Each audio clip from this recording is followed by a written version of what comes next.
Are you sharing Excel workbooks but worried about exposing raw data or messy working sheets?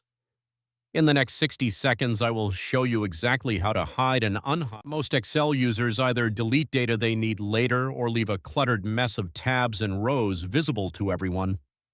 Deleting is risky, and let's start with hiding rows. Select the row numbers you want to hide by clicking and dragging down the left-hand row header, for example, rows 3 and 4.